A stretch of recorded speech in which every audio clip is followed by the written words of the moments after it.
Los parques nacionales son el corazón de la naturaleza salvaje, donde reinan la belleza, la paz y el misterio. Más allá de sus vastos senderos, bosques milenarios y peligrosos desfiladeros, se esconden sucesos que desafían toda explicación. Guardas experimentados que conocen cada rincón de estos lugares desaparecen como si se esfumaran en el aire. Hoy le contaremos tres de las historias más misteriosas. David Holloway, que desapareció en las montañas Shenandoah en extrañas circunstancias. Brian Hunt, un ranger cuyo rastro terminó en la sangre de Cristo, dejando solo sangre en la montura de su caballo. Y Ed Holcomb, un veterano ranger de los Everglades, cuya barca vacía fue encontrada en los manglares. ¿Qué les ocurrió a estos hombres? ¿Por qué se interrumpen las huellas en medio de la nada? ¿Y qué secretos esconden estos rincones salvajes de la naturaleza? Sumérjase en el mundo de lo inexplicable y prepárese para escuchar historias que le harán preguntarse qué hay más allá de los límites de lo familiar.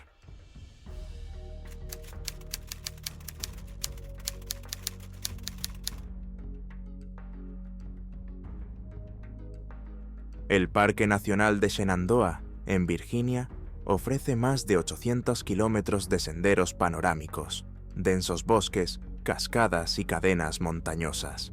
Los turistas vienen aquí en busca de soledad, belleza natural y paz.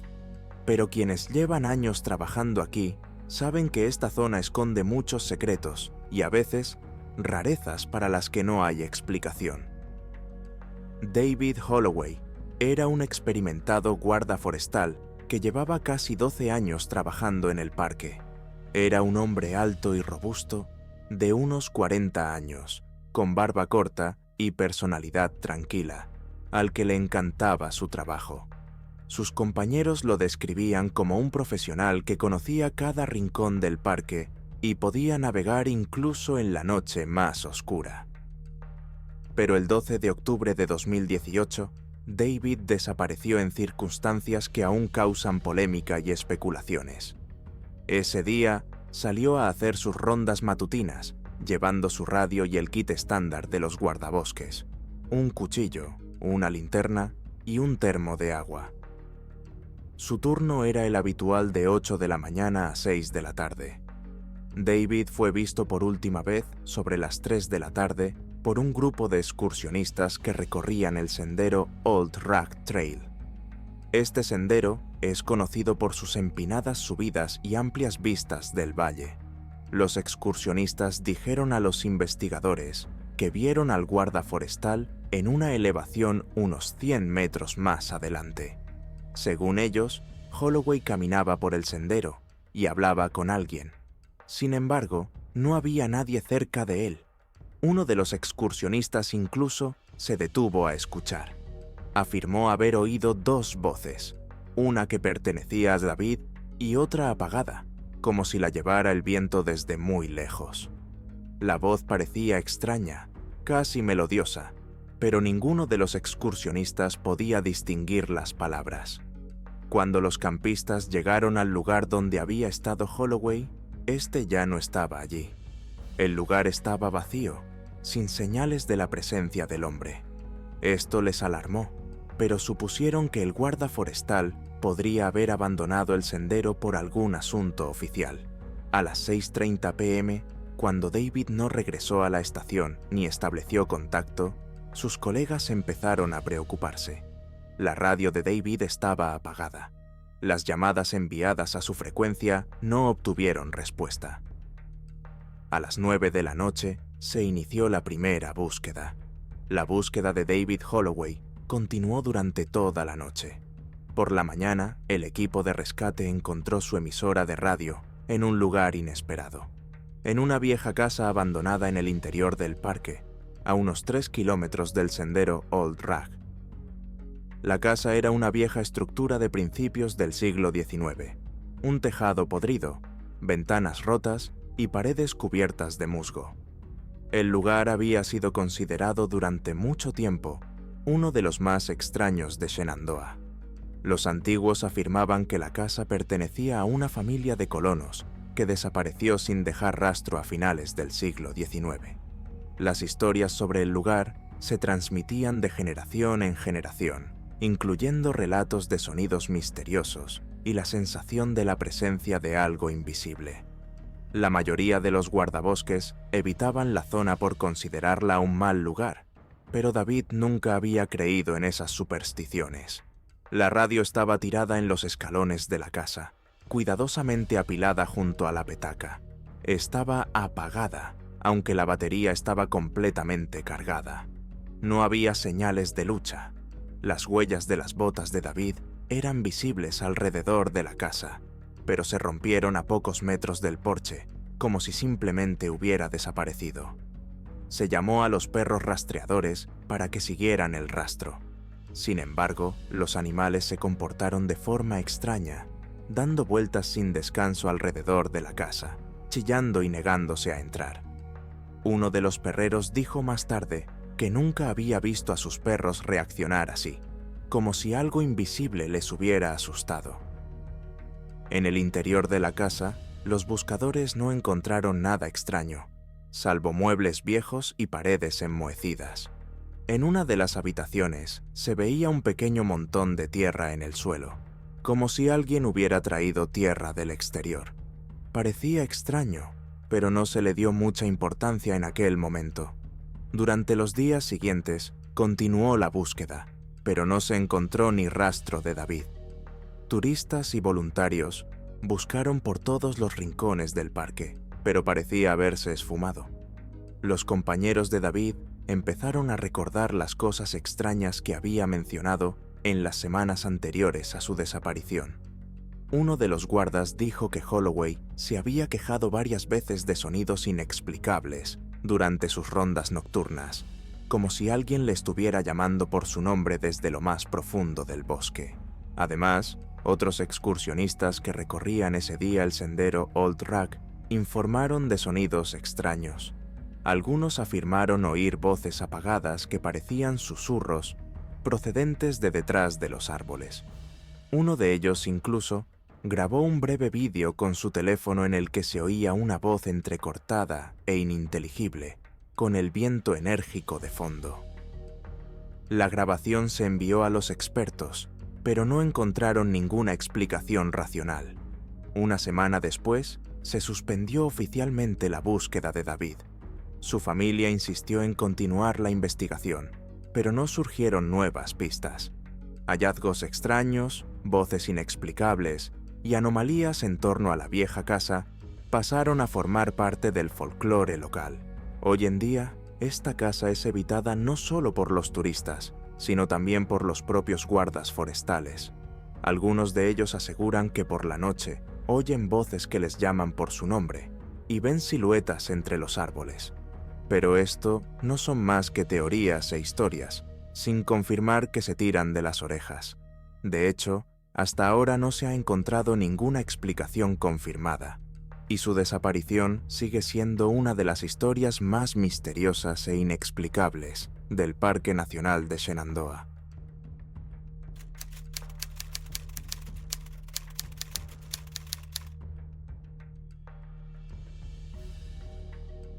Las montañas Sangre de Cristo se extienden por el sur de Colorado y el norte de Nuevo México. Esta pintoresca pero peligrosa región es conocida entre excursionistas experimentados y amantes de la naturaleza por igual, que a menudo buscan explorar sus altas crestas, valles ocultos y densos bosques. La zona alberga docenas de senderos reales, como el Great Sand Dunes Trail, el Willow Lake Trail, el Venable Comanche Loop y otros. La historia de la desaparición de Brian Hunt, un joven guarda forestal, tuvo lugar en el verano de 2000 y sigue suscitando más preguntas que respuestas.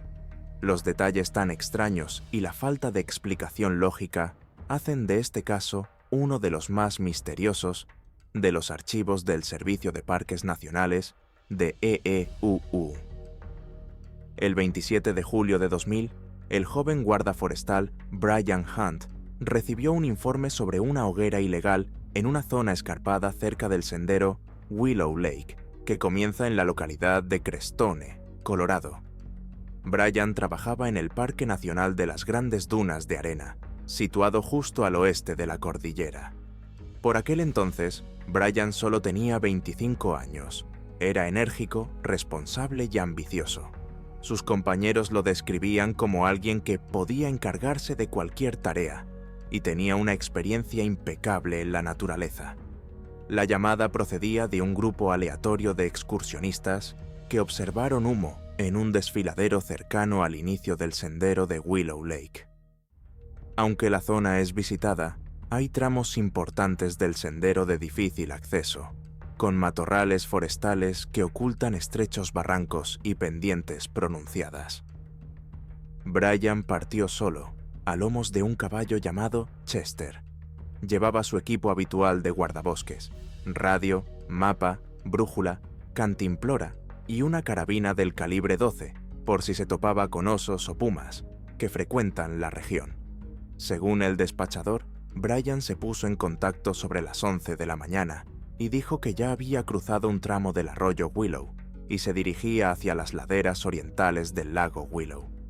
Dijo con seguridad que aún no veía nada sospechoso, pero que había notado una ligera neblina entre los árboles y que continuaría hacia su origen.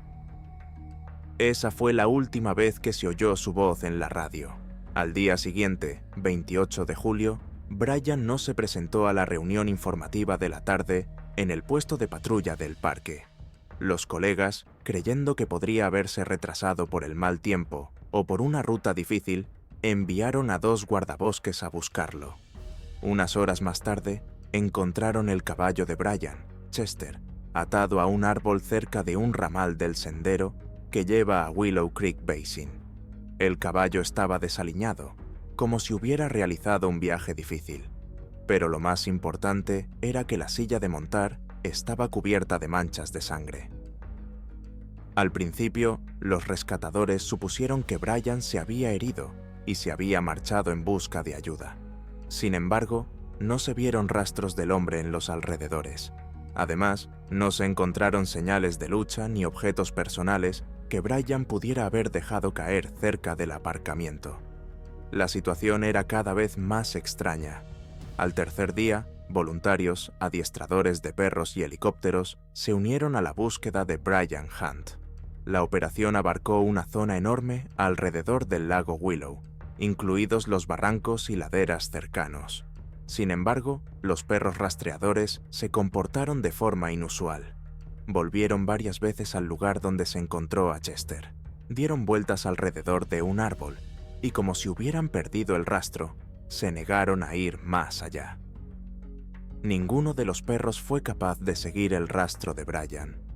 Helicópteros desde el aire inspeccionaron el desfiladero y las cimas de las montañas, pero la búsqueda fue infructuosa. No se encontró ni rastro de Brian, ni ropa ni equipo. El terreno circundante estaba intacto. Era como si nadie hubiera pasado por aquí en días. Al cuarto día, una familia de excursionistas de Nuevo México llegó al parque. Cuando supieron que el guarda forestal había desaparecido, el cabeza de familia dijo que habían estado en el sendero de Willow Creek Basin 2 días antes y que habían visto una débil columna de humo en la ladera. Lo más inquietante, sin embargo, fue su confesión. Habían oído gritos procedentes del bosque. Los excursionistas no podían distinguir las palabras, pero los gritos eran claramente humanos. La familia pensó que alguien estaba bromeando o llamando a sus compañeros, así que no le prestaron mucha atención. Con el tiempo, este testimonio pasó a formar parte de los muchos rumores sobre lo que podría haberle ocurrido a Brian. Tras una semana de búsqueda, se suspendió la operación. El Parque Shenandoah y las autoridades locales fueron incapaces de explicar la naturaleza de la silla ensangrentada o la propia desaparición de Brian. La investigación dio lugar a varias teorías.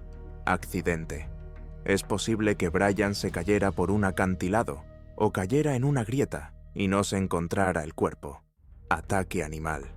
Sin embargo, ni la sangre del sillín ni la ausencia de huellas eran compatibles con el ataque de un oso o un puma. Error humano.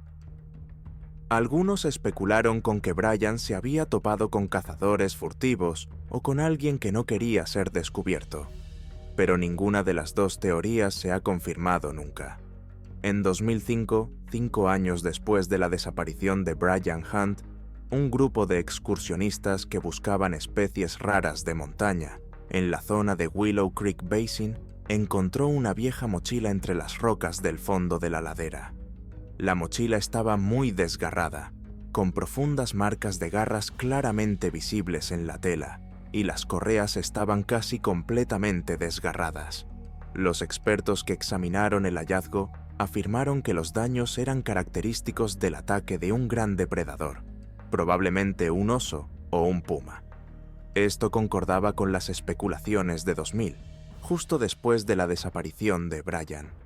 Sin embargo, el nuevo hallazgo planteaba aún más preguntas. La principal era obvia. Si Brian fue atacado por un animal, ¿por qué no se encontraron sus restos?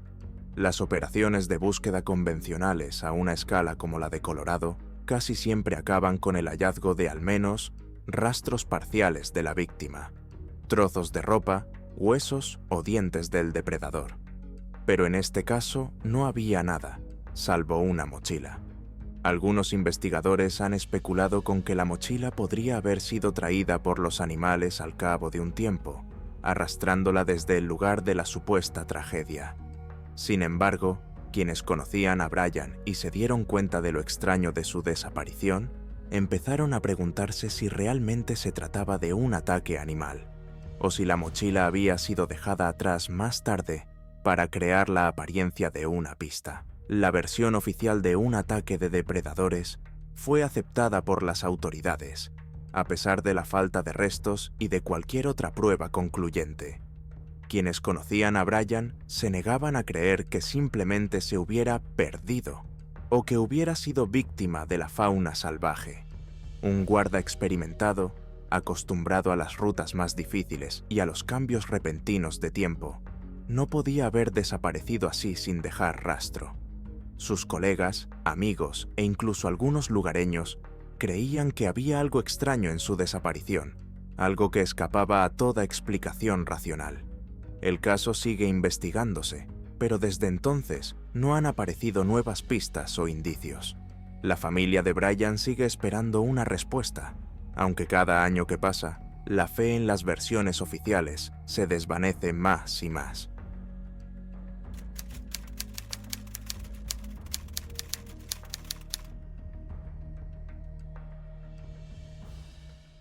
El Parque Nacional de los Everglades, en Florida, es conocido por sus vastos pantanos, sus densos manglares y su peligrosa fauna.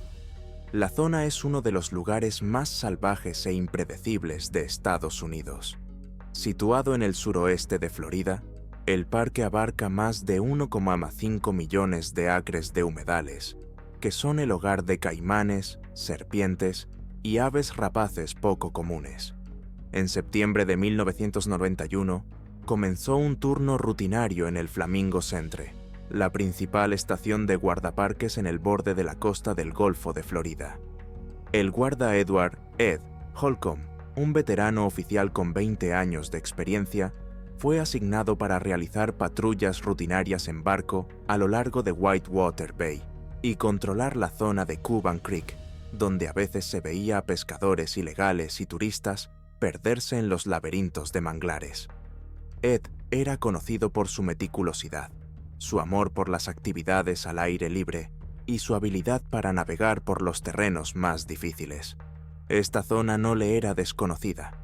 Había crecido en Florida y siempre había afirmado conocer estas aguas mejor que su propia casa. Ed partió en una patrullera estándar, una pequeña embarcación plana con motor, perfecta para los pantanos y bajíos de los Everglades. Llevaba consigo una radio, un mapa, gasolina, una brújula y sus efectos personales. Todo el equipo de patrulla habitual. El tiempo era estable, aunque en esta época del año las nieblas de los Everglades podían espesarse en cuestión de minutos. Ed hizo su último contacto a las 9:45 de la mañana, informando al guarda forestal de guardia de que se dirigía a Cuban Creek y tenía previsto inspeccionar algunas zonas remotas. Señaló que no había encontrado nada sospechoso hasta el momento y que debería estar de vuelta en la estación a las 17:00 horas. Sin embargo, Ed no regresó a la hora acordada y no respondió a los mensajes de radio. A las 19:00, cuando empezaba a oscurecer, los responsables de la estación decidieron iniciar inmediatamente una operación de búsqueda. Los guardabosques experimentados sabían que cada hora en los pantanos contaba. En la oscuridad, los laberintos de manglares se vuelven mortíferos y los depredadores más activos. El equipo de búsqueda se dividió. Un equipo se dirigió a Whitewater Bay y el otro a Cuban Creek. Encontraron la embarcación de Ed a la mañana siguiente, sobre las 6:30, en los manglares, a unos 8 kilómetros de la entrada de Cuban Creek. Estaba a la deriva en aguas poco profundas, balanceándose tranquilamente entre las ramas de los mangles. A primera vista, la embarcación estaba en perfecto estado. El motor estaba apagado, la gasolina casi vacía, y todo lo que había a bordo seguía en su sitio: la radio, la brújula, el mapa y los efectos personales de Ed, sus gafas de sol y su cantimplora. No había señales de lucha ni daños en la embarcación, ni indicios de que hubiera alguien más a bordo. Sin embargo, Ed no aparecía por ninguna parte. La búsqueda en los alrededores de la embarcación no dio resultado. El suelo bajo los manglares, fangoso y encharcado, suele dejar huellas, pero esta vez no se encontraron huellas humanas. Los guardas que patrullaban observaron que la embarcación estaba atascada en una zona donde era casi imposible amarrar. Las ramas de los mangles colgaban bajas y el agua era demasiado poco profunda. Daba la sensación de que la embarcación había llegado hasta allí por su propio pie, ya después de la desaparición de Ed. Las huellas de Ed se rompían en un lugar llano. Incluso los perros que se habían traído para buscarlo daban vueltas alrededor del barco y regresaban sin poder encontrar el rastro. Los especialistas llegaron a la conclusión de que Ed nunca había abandonado el barco o había desaparecido en circunstancias extremadamente extrañas. Ese mismo día se inició una investigación oficial. A pesar de una búsqueda exhaustiva que duró 2 semanas, nunca se encontró el cuerpo de Ed. La búsqueda en los manglares, con helicópteros y buzos, resultó infructuosa. La historia de Edward Holcomb empezó a generar rumores y especulaciones. Tras la desaparición de Hadley, se barajaron varias hipótesis. Algunos especularon con la posibilidad de que hubiera sido víctima del ataque de un animal salvaje, como un caimán o un puma de Florida, que habitan en el parque. Sin embargo, la ausencia de signos de lucha y los daños sufridos por la embarcación ponen en duda esta teoría. Otros pensaron que podría haberse perdido en los densos manglares y haberse ahogado, pero una búsqueda exhaustiva no fue concluyente. También hubo teorías más exóticas relacionadas con los fenómenos inexplicables que a veces se observan en estos lugares. Los manglares son conocidos por sus fenómenos misteriosos. Por ejemplo, en algunos de ellos pueden observarse luciérnagas sincronizadas que dan la impresión de árboles resplandecientes en la oscuridad. Este fenómeno aún no ha sido plenamente explicado por los científicos. Tales fenómenos dan lugar a muchas leyendas y suposiciones sobre fuerzas místicas que habitan en estos lugares. Sin embargo, a pesar de los esfuerzos de los equipos de búsqueda y de numerosos estudios, aún no se ha determinado su destino. Estas historias nos recuerdan una vez más que la vida salvaje guarda sus propios secretos y a veces plantea preguntas que aún no tienen respuesta. Las desapariciones de guardabosques siguen siendo un misterio, y quizá la verdad se esconda en algún lugar más profundo de lo que podemos imaginar.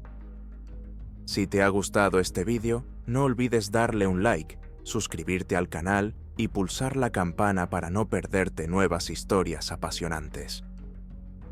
Escribe en los comentarios qué opinas de estas desapariciones y qué misterios de la naturaleza te interesan más. Gracias por vernos y nos vemos en nuevos vídeos. Cuídate y no lo olvides. La naturaleza no siempre es tan segura como parece.